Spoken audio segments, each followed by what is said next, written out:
Okay, wonderful. Welcome, Stacy in Athens, Georgia, Shireen in Washington, Mary in Chicago. Welcome, Janet in Ojai. Oh, is that Ojai, California? Wonderful. Welcome, Michelle in Florida, Lashish in Florida. And yeah, don't be shy, everybody. Go ahead, put your name and location in the chat. Lucille in California. We have a lot of California here today. Sister Bless in London, welcome. Yes, getting late for you, I know. Thank you for joining us. Okay, well, let me go ahead and welcome our YouTube audience. Welcome everybody over on YouTube. So glad to have you here. And Michael, once again, thank you for being a part of this. We're really honored to have your presence here. Thanks for the invitation. Yes, so absolutely. So let me just share a little bit about Michael in case anybody here doesn't know him. So Michael Meade, DHL, is a renowned storyteller, author, and scholar of mythology, anthropology, and psychology. He combines hypnotic storytelling, street-savvy perspectiveness, and spellbinding interpretations of ancient myths with a deep knowledge of cross-cultural rituals. He has an unusual ability to distill and synthesize these disciplines, tapping into ancestral sources of wisdom and connecting them to the stories we are living today. He is the author of many books, including Awakening the Soul, The Genius Myth, and Fate and Destiny, The Two Agreements of the Soul, among others. And he is the founder of the Mosaic Multicultural Foundation, a nonprofit network of artists, activists, and community builders that encourages greater understanding between diverse peoples. So, Michael, your topic for today is called Your Genius is Calling, and can't wait to dive into this with you. So can you begin by sharing with us what is the nature of genius? So people have many different ideas about genius, and commonly it's considered to be someone with like a high IQ or a distinct talent. But the word genius means the spirit that's already there. So the genius is the spirit of life that's already there when a person is born. So the genius is something the individual brings into the world, but you could also turn it around and say the genius is what brings the individual into the world. And so I wrote a book called The Genius Myth, and what I was doing was trying to say the world has changed. We're in the midst of a radical transformation of the world, and all levels of life, nature and culture, are part of this upheaval. Some people call it the great turning. I call it the great churning because it's more like turning things upside down a lot. And in that kind of time, which in some ways you could call apocalyptic, people need to find the connection to their own genius to get a sense of who they are before they step into, or each time they step into this world of great change, but also to have a sense of what the natural gifts are in a person and what the aim of the person's soul is. So for me, genius has to do with the capacities, the talents, and gifts that a person brings, but also their unique style. So genius is like the spirit that's in the soul. And the old ideas say that each person born is a unique soul. No one will ever be born that's the same of any one of us. Hopefully many, many more people will be born, but each one is different. And that's the nature of humanity, just the way no two trees in nature are the same, no two ravens are the same. There's always that distinction that makes the entity, the being, unique. And then genius is a word for what they're trying to describe or name the uniqueness of the individual. And one more idea, the reason I wrote the book was because I thought the hero's journey, albeit a very interesting story that applies in many ways, in some sense is overly masculine. It can be overly muscular. It's overly aimed at the outside world. And there's always the implication you have to go find the thing. And genius comes into the world with each person. So that means when the world is falling apart, we can look for it inside. And then it also means that it automatically includes all of the feminine. so that anyone born, no matter where they are on the spectrum or the arc of gender, comes in with a genius which is valuable from its origin, and when the world is changing, is needed by the world. So that's probably the intro for genius for me. Yes, wonderful. Thank you. And I think these times that we're living in, we went through last year, 2020, which was so much confusion and chaos, and we found our way through that. And then now I feel like we're emerging into this place that everything has changed. And our lot, most people I think are in major initiations right now in one way or another, in a different form in each of our lives. And we're feeling this call to do something different, to live differently, to tap into something deeper going forward for our lives. So I feel like this conversation about genius is just so relevant and important for us right now. Well, connecting to that, I call it a collective rite of passage. It's a very unusual thing to be alive for. You only see it once in a while. It happened partially in the 60s, where you could see that it wasn't just the individual, it was the whole collective sense of society. And really, it's the whole of humanity that is trying to transform. And initiation or rites of passage is really the way to describe the dynamic of transformation. And so here's another piece. So the old idea says that not only is each person born unique, each person has a calling. So there's a calling or an avocation. And what I've been saying is that the calling is calling to the genius that's already there. So once a person gets a sense of the genius, they're actually moving closer to their calling. And here's another idea. When the world is falling apart, there's an acceleration of calling.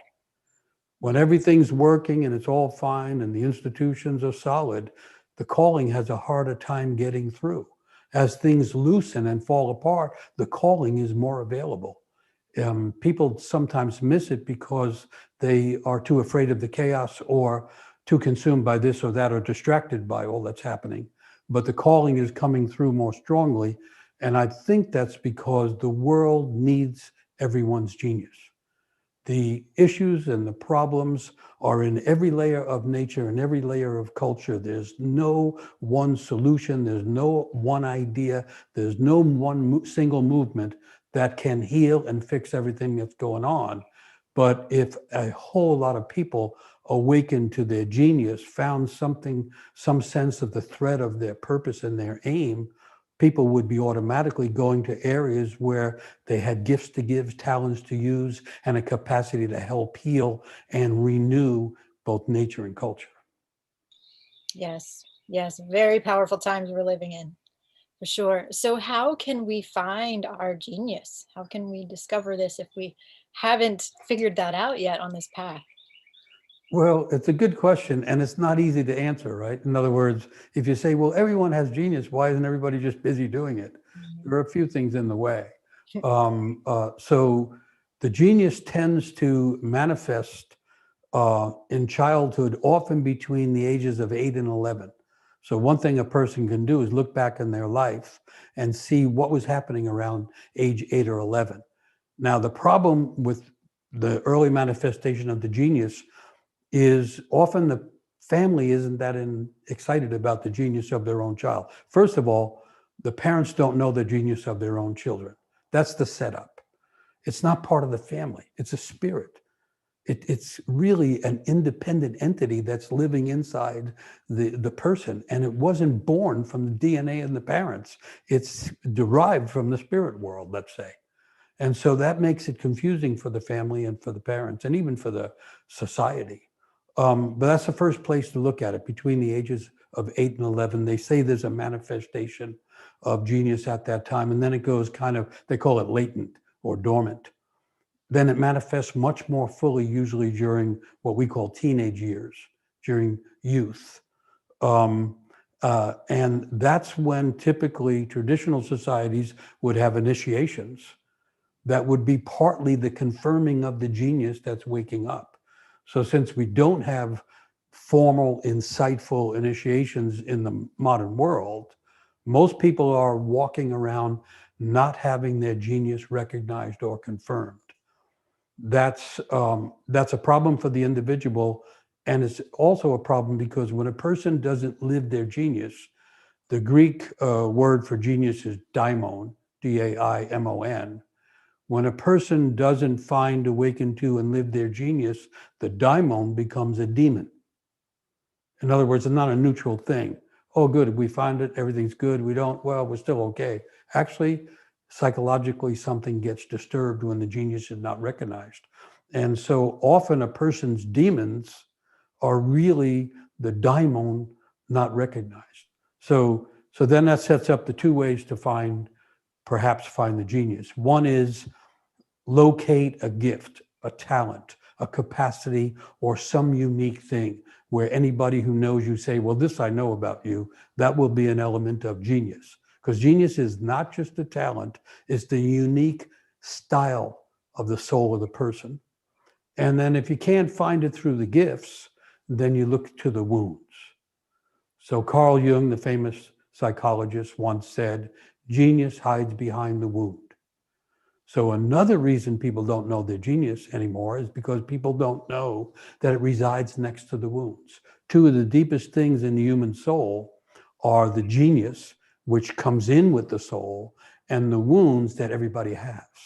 And so I've spent many, many years in our organization, Mosaic, decades, working with severely at-risk young people.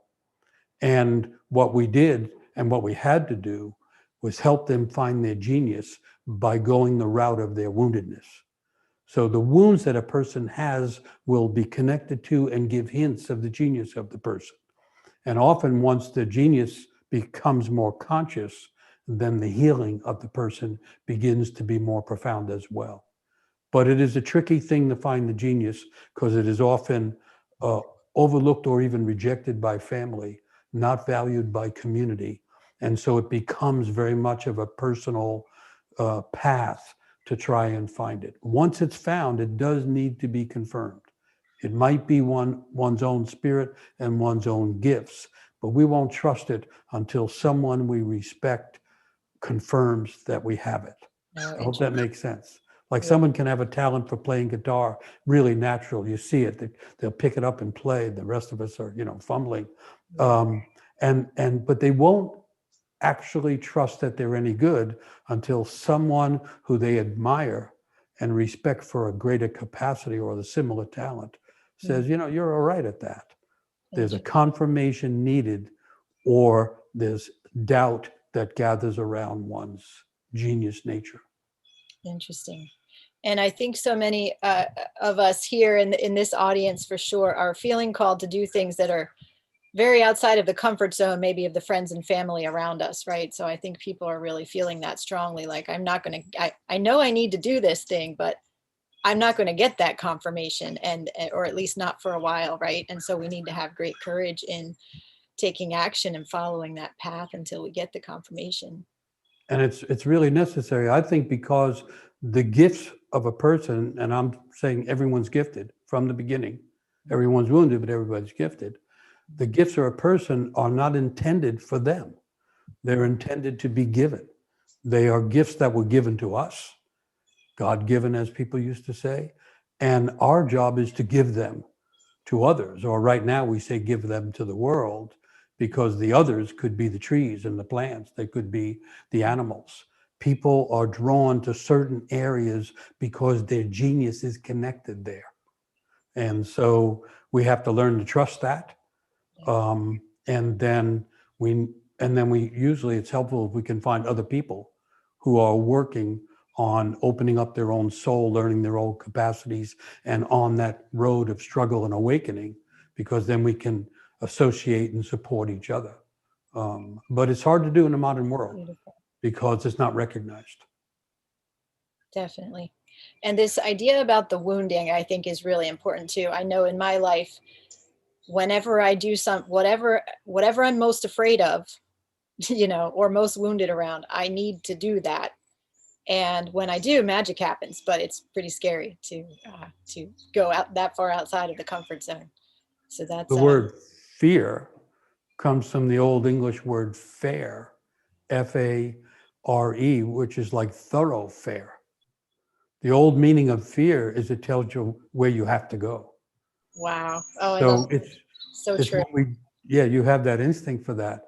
It's when we don't respond to the call that fear becomes paralyzed and stuck and immobile. Initially, fear is connected to our intuitive sense of where we must go. So yeah, I really support what you're saying there. Definitely agree. Yes. And so something interesting that I've heard you share about is education as related to the genius, that the original goal of education was very different than what its goal is in our modern world. Could you share a little bit about that? So to me, words are stories. You can open a word up, and when you do that, you find usually something that people are overlooking. So educate, which is the main word, gives us education, is a Latin word. It's a verb, educare, and it means to lead it out. In other words, the real purpose of education is to lead the genius out of the student. The other big word in learning is usually instruction, Latin word, instructare, and it means to pack it in.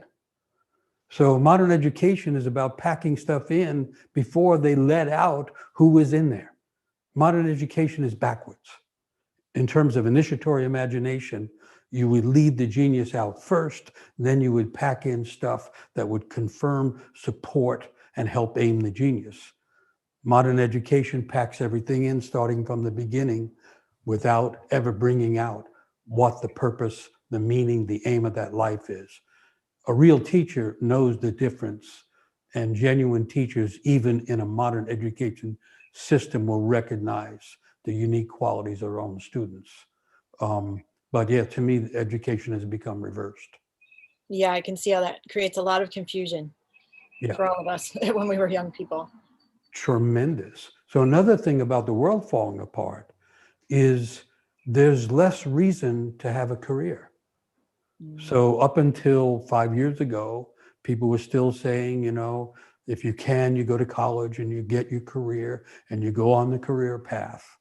But the career path is an outer kind of a decision, or it's a social decision or something like that.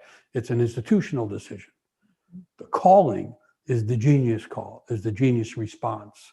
And so since things are falling apart, since they now say that the average person growing up now will have at least 5 careers because of the mutability of the world, why worry about that? There's way more room, more reason, and kind of a greater opportunity to go for the vocation to begin with.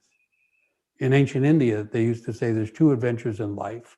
The first adventure is to enter life, to grow up, as they used to say, to get a life and just fit in somewhere. That's the first adventure, and that can be pretty challenging. The second adventure is the adventure that the soul came to live, the adventure that the genius is aimed at, the adventure that involves really meaning and purpose. And when the world is unsettled and falling apart, when transformation is happening at all levels, you can skip the first adventure or skip some of it and go right to the second adventure. I'm serious about that. In other words, young people who I feel such sympathy for because they're facing a chaotic world. The genius is like the inner guidance mechanism. When nothing is clear, the genius always knows why it's here and where it's going. And so the genius would also, in certain cultures at certain times, it's called the guardian angel and things like that. It protects our life if we're connected to it. Interesting. So is it ever too late to find our genius? Good question. Uh, so I hear 2 questions a lot. One is for someone, who says, listen, I'm 63 years old. I have no idea what my genius is. My life wasted. The other question, I remember a young person came back after we had been working in this neighborhood and, working with the young people. And so this young woman caught on to the idea of genius and went out and tried something, and it led to a disaster, which, that happens. It's part of learning. But she came back and said, so I did it. I went on the genius path and it didn't work. Does that mean I've lost? Is it over? have my mistake, has it erased the possibility? Because that's what people told me. And I said, no, no, no. Here's the message. The genius is so important to the person in the world that the calling keeps calling. It keeps calling all the way to the end of life. There's stories of people who realize it on a deathbed, which is still valuable at that point. But the calling keeps calling. And so no matter how old a person is, no matter how wounded they are, no matter how lost they've become, the genius is still trying to call to them because it's connected to the purpose of that life from before birth. No one can prove that, but it's better than imagining that a person is an empty slate. Those are the two big, philosophical considerations of the human soul. One is that each person is an accident and an empty slate, and therefore their life is accidental. And the other, which is in all the stories of all the cultures I've ever been able to study, is that each person is unique, has its own gifts, their own gifts and talents. Each person has a purpose and is aimed in life. And between those two stories, I'll take the genius calling story every time. Definitely. Definitely. What would you say to people who are feeling so wounded, or they've just had so many trials and struggles in their life and they feel blocked? What can we do in that scenario to find our genius? So here's another interesting thing about the genius, and this is even in the hero's myth, although it's skipped over sometimes. The path begins with the descent, that it may wind up in an elevated place, but it has to be a descent first of all. And so that used to be imagined as the descent into the soul. And so when a person is going through traumatic times, descending with the trauma as much as possible can be very helpful. In other words, they say if you were to jump into a river and the river has like a strong current and it's pulling you down, the only way to survive is to go with it. In trying to get up, people drown. In going down, the downward swell will bring you back to the surface. And so if a person can manage to do it, and it's not a matter of needing medical help or something, it's not an emergency, it's really just a troubled time, a descent is meaningful. And that's in terms of what you said at the beginning. We all just went through this year of COVID, and all of the fighting against it was making it worse. All the denial of it was making it worse. Accepting, here we go, we're going down, and understanding that a person isn't empty inside. Deep down inside is all the things that we're looking for. Native Americans, tribes would call it the medicine you're born with. One of the most powerful medicines is inside us, waiting to be found. So there's that. The other thing is, there's a story I tell where someone in the story was they were on the quest for the gold, and they were inside of the castle and the gold, but there were guards and other reasons they couldn't get there. And so the character in the story just starts walking back and forth and creating this big rut. And so that made me realize that if we're stuck in a rut, we're closer to the gold. We're closer to what we're looking for. We're just not seeing it the right way. And in the story, what happens is the captain of the guard comes over and says to the guy that's in the rut, you look like a decent person, but everybody's thinking you're a little crazy. You're going back and forth in the same place all the time. What's going on? And so the man who's in the rut, he says, well, I was following a dream, and the dream told me to come to this city and find the castle and dig at the foot of the bridge, and I'd find the great treasure of gold. And it was true. I made it all the way to the city, and I'm at the bridge, and then I saw you and all the guards guarding everything, and I was afraid that you would, kind of put me in jail or drive me away, and I didn't know what to do, and that's why I've been going back and forth. And then the captain of the guard says, well, you're kind of foolish for a grown person. Why do you believe in dreams? I had a dream myself that said a man will come and say that he was looking for the gold in the bridge. And the dream said, I have to tell him that what you're looking for is hidden in the hearth, in the hut that you left when you first had the dream. And then the man who's in the rut goes, thank you very much. He goes all the way home, loosens the bricks at the back of the hearth, and finds the gold that he was looking for out in the world. And of course, it's helpful to notice that the word hearth is the word heart once you drop that final H, which means that when we're stuck, if we go into the heart, we'll find what we were looking for. And being stuck is not as serious a problem as it seems. Yes. Wow. Thank you. I love that. That's a really beautiful story. And yes, it's in here. It's in here all along. Absolutely. African proverb, what the heart loves is the cure. What the heart loves is the cure. Yes. Beautiful.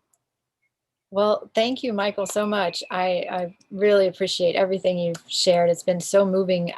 I'm sure we might have some questions from the audience. Is it okay with you if we take a few questions and I can read them as they come up in the Totally fine. chat? Yeah. Okay. Thank you. So if you have any questions for Michael, we can take maybe a couple questions here. And in the meantime, Michael, do you have any upcoming books or projects that you would like to share with us that you want our audience to know about? Well, at Mosaic, we have a few books. The latest one was Awakening the Soul, subtitle, A Deep Response to a Troubled World. So it's stories about the soul and how knowledge of stories and knowledge of the soul can encourage us and help us find our own way in these troubled times that are going to continue.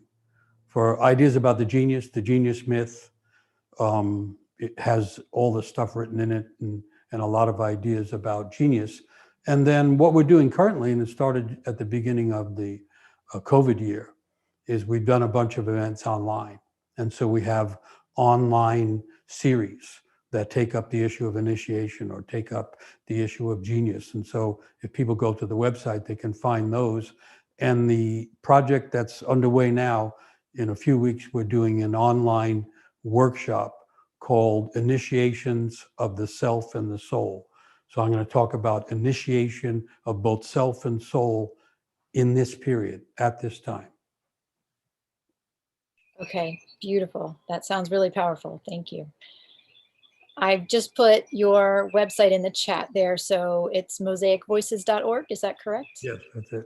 Okay, wonderful. So everybody who's here on Zoom, you can see that in the chat and click through and learn more about Michael's work. And if you're watching this as a recording later on, just scroll down below this video, you'll see that link.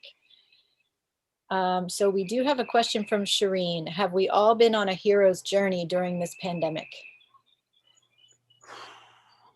So I'm going to say no. I mean, in a way, yes, but I really have some issues with hero's journey because it implies this idea that we go out and get something and bring it back to the community. And it's a great story. And I think it's unfortunate in a way that Joseph Campbell, he made that popular. And he made mythology popular for a few weeks. No, I'm kidding, for a few years. And because otherwise people don't even know what myth is about. But it is a little bit muscular and a little bit heroic. And some of the issues and the troubles we have now are because of being heroic. The whole Western world has laid its heroicism on top of nature and on top of all kinds of things. Animals and everything have suffered. So I think the past year, because it required most people to retreat and isolate, was not the hero's myth going out in the world, but it was actually the myth of descent. And I think it's closer to the genius stuff. And here's why I say that. So I live on an island. And so I've been for 14 months almost in a monkish existence, except for being on Zoom a lot. And which is like the opposite. But and so once I accepted my own theory of descent and said, okay, I'm in a descent and we don't know how long it's going to last, I began to find aspects of myself that I haven't been paying any attention to. Even some dreams about being a boy and being young came back and opened up the idea that I'm supposed to be learning about these other lives that are inside me that I haven't lived. And so I think it's been more of that kind of thing. I think it's non-heroic because I think it's humbling, and I think it's also has this quality of descent, whereas the usual understanding of hero's journey, it has this quality of muscular uplifting. And I think we've gone the other way, and I think it's going to happen again. So let me add one other idea. In rites of passage or initiation, 3 steps. The first step is separation. That's what the pandemic did. That's what COVID-19 did. It separated everybody. The second step is ordeals and suffering. Well, we've all been there for over a year. And then the third step is return to community, which is now what people are really desperately wanting, although wanting it without understanding the nature of what happened, I think. And so that's not going to work out that well. So, but in terms of it being more like an initiatory experience, in the sense of being separated from everybody in a way that was not our choice and went on longer and further than most of us were ready for, but also then that it required a descent, it required perceiving and kind of at some level accepting how much death was happening in the world and how much suffering. And so I think it was non-heroic. And in the ancient stories, there are all these myths of descent, which are not connected to the heroic rise. And so that feels closer like it to me. Not that it doesn't include hero's journey elements, but that it's not. Notice how, whether it was the health systems or the political systems or the economic systems, they couldn't handle the COVID. The heroics didn't work. Matter of fact, when heroics showed up, it was a pretension. You know, I'm thinking of American politics, or where all of these pretend strongmen are try to be heroic about it, and the countries that they, you know, governed suffered the most. It's happening right now in India. And so, so I think the calling is different than the hero's calling, and I think the experience is intended to deepen and diversify us, rather than to strengthen and elevate us.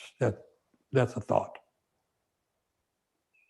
Wow, very interesting, very interesting. And it feels like a counterbalancing force, like we've been in hero mode in excess, and then we need this counterbalance to go on into the descent How to go the other way. within. And yeah, I also think it's been a wounded healer mythology, because when people descend, whether they wanted to do it or not, they start finding the inner wounds. And many people have gone through the struggles of, wow, I don't want to be by myself, because when I'm by myself, I start to feel my shame or my guilt or my, you know, terror or my anguish.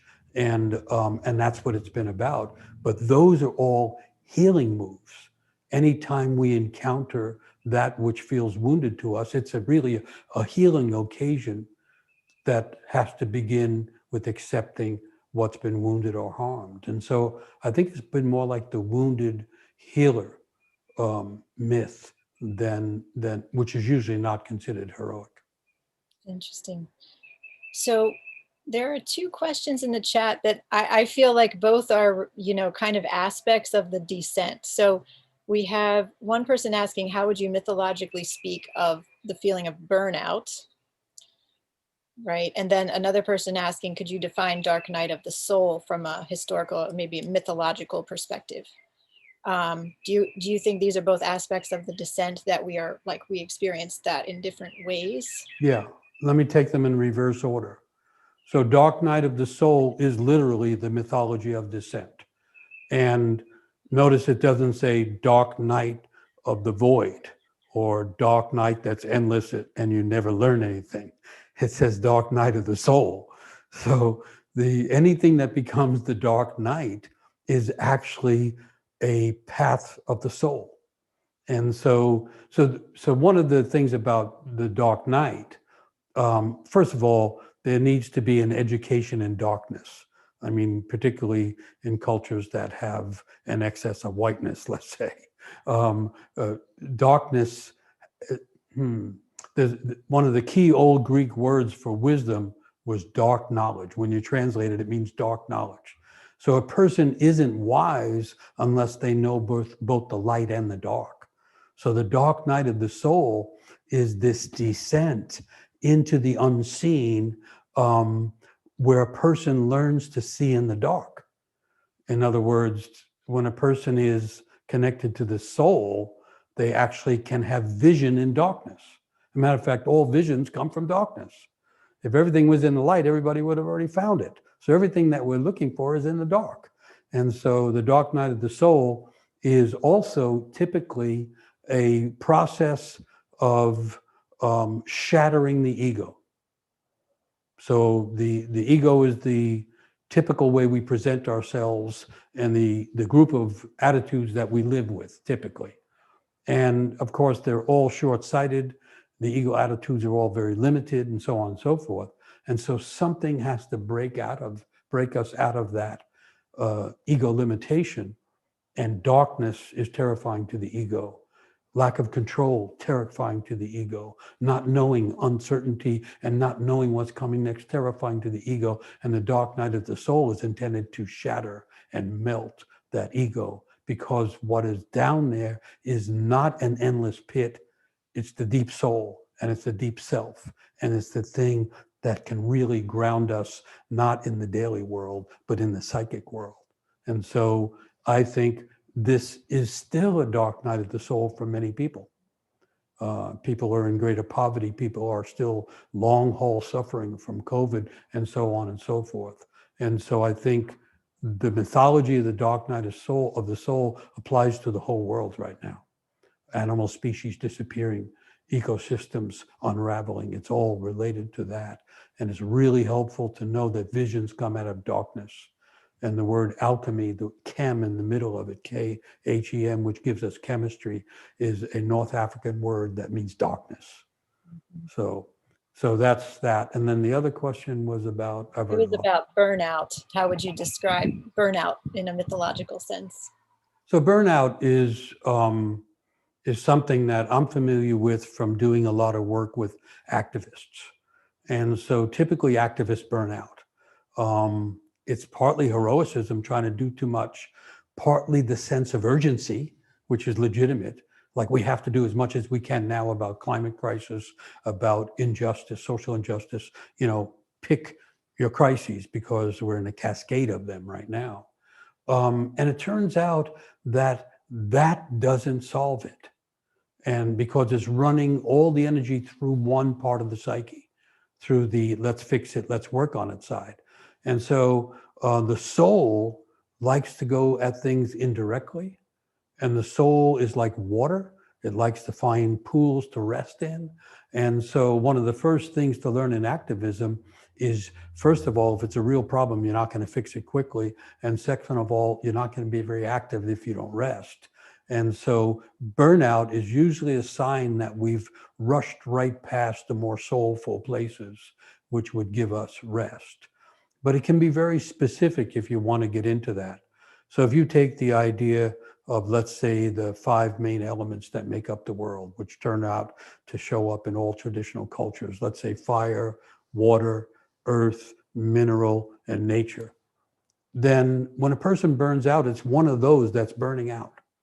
So let's say earth. Earth is the energy of acceptance, right? On the day you make the biggest mistake you've ever made, the earth does not reject your next step. Earth is welcome, acceptance. Earth is nurturing and healing. So people who are working in the healing arts or building community, they burn out by using up all of their earth. They'll use up all of that welcoming, caring, understanding, nurturing, use that all up. It's gone. And so one of the interesting things about that is when a person burns out their earth energy, the solution is go to the earth to get some more. So a person who's giving a lot, laying down on the earth, actually works. Making a crevice or something and getting down in the earth works. Hanging out in caves works. Go right to the source. I hope that makes sense, because when a burnout is actually a burnout of certain vital energies, and the source of them never simply was in us. And so it's another case of if you can identify that which is burned out, I can't give anymore, that's needing earth. And so then we go find some kind of earth or go to a retreat place where there's earth energy. I hope that makes sense, because naturally we'll burn out. We'll try too hard because we care too much. Yes, yes.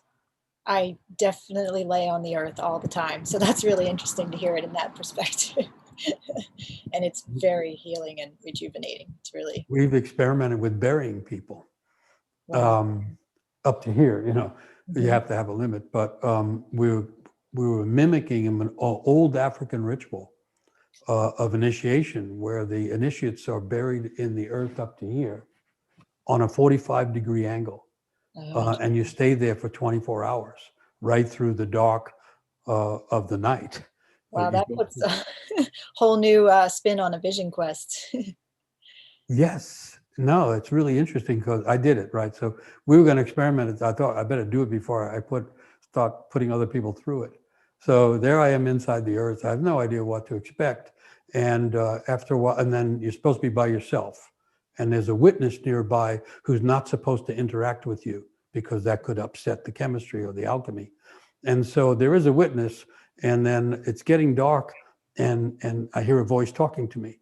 And I look over and I'm about to say to the witness, hey, you're supposed to be quiet. And the witness is turned away and clearly not talking to me. Where's this voice coming from? The earth was talking to me. Wow. It was amazing. And it wasn't like the earth said, hey, how you doing? It's a weird day to try this out. No, but I had a question inside me, and I hadn't not yet written a book. But I was telling stories. And so I was always feeling caught between the oral tradition and the literary tradition. And the question I had is, should I really write a book? And the earth somehow gave me the answer, yes, I should. It's hard to explain, but I felt like the earth was telling me, yes, do it. So that was amazing. And then the other thing is astounding, which is that the earth is hurtling through the cosmos at 860,000 miles per second or something like that, like fast. But because of gravity, we think of the earth as stable. When you're in the earth, you're hurtling through the cosmos. It's amazing. You're completely immobilized and you're shooting off. It was an amazing experience. So yeah, they use all of that as part of a ritual to awaken the greatest sense of being a child of the earth and the greatest sense of understanding everything from one's own body to the cosmos. I have to say, don't try it at home, especially if you're not in Africa, because it turns out we're doing it in England for a while and in the United States. And it turns out in those latitudes, the ground is much colder. And so Oh, wow. there's a danger of hypothermia. So we actually did it we put people in warm mud. We made mud, Mm, but we did that with very at-risk young gang members to wow. alter their sense of the world. And it actually did work. I just want to warn, be careful working with it, but yeah. So find a trained practitioner or or an Yeah. indigenous culture that understands how to do that in the right way. And Wow. there was no feeling of burnout after that. The earth is so energetic. And there are many old practices which were to help people pull the earth energy up. Okay. Flamenco, for instance, which Mhm. often begins with that stamping. That was called awakening the spirit of the earth. And so a lot of dance things and other kind of rituals would be to get people who are earthlings to get connected to the earth.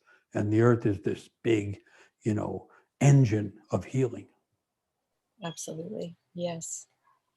Wow. Well, thank you so much. That is very fascinating. Everything you've shared today, really, really powerful.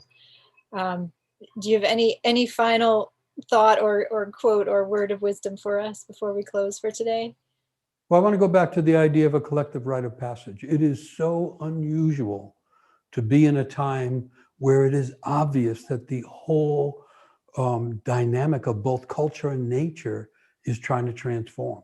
I mean, sometimes culture is going through transformation and nature is doing what it normally does. at this point, both are transforming. And so that makes everything both more impossible and more possible. Mostly impossible because the usual mechanisms don't work, but possible because these other things are trying to awaken a greater sense of vision, a greater sense of deep capacity and giftedness that could be serviceable in the world, a greater sense of reconnecting culture to nature. So I think we're in the rite of passage, and and it's very challenging, but also potentially rewarding to the depth of the soul and to the core of a person's spirit, because those are the parts of us that not only can survive, but can find ways to contribute. I always think of it now as the healing of the world, that everyone's being called to heal. And that makes me think of the old idea from traditional groups where every elder is considered a healer. And so the elder is someone who has found their path and managed to live along it, who has fallen down and has found a way to get back up. That's who the elders are. And then, according to the old idea, if a person goes through that, and the elder, by the way, doesn't have to be old, the elder is just like awakened. And when a person goes through that, they become, of necessity, a healer, or what I was mentioning before, a wounded healer. And the best healers, in some way, the only healers, are the wounded healers, because they have the compassion for other wounded people and they have an understanding of wounds and therefore how to heal. So just maybe insofar as it's helpful, we're all on the path of the wounded healer now. We're all on the genius path, even though a lot of people are saying no, or they're just distracted. And we're all part of this collective initiatory process that can become, first of all, visions for a genuine healing and a cohering of the world. And second of all, the kind of creation of a world very different than the one we're in. And it's not up to us heroically to figure that out. It's up to us soulfully to help, to enter into it and find a way to help. Very powerful. Yes. Thank you so much, Michael. Thanks, Jocelyn. Good to be with you. Yes, Good luck really with the rest of a delight the to be with you. festival. Okay, thank you. Thank you so much. Yes. Have a wonderful rest of your day. And All right. yes, and everybody here, thank you so much for joining us live, and also to those watching this as a recording, thank you. And we will begin tomorrow at 9 a.m. New York time. So come on back to this Zoom link and this YouTube channel, and we are going to have a beautiful creative workshop with Leslie Nolan on co-creating with the divine. So I'll see you all then. And thank you again, Michael. Much love. Many Okay, thank blessings. you. Good luck to everyone.